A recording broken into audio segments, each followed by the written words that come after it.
In this video, we will show you how easy it is to print 3D models using BuildFlow. On screen is a list of things that you will need to do this. Choose a model that you know is able to be 3D printed.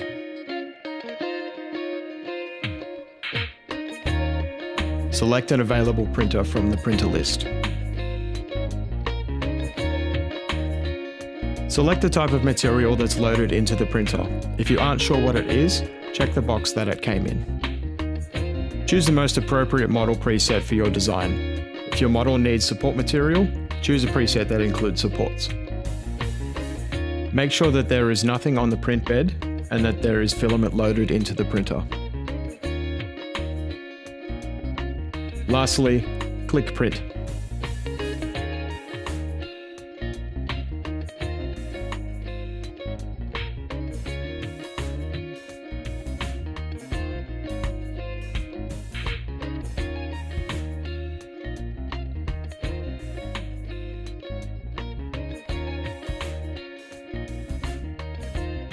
If you have any trouble, please submit a support request.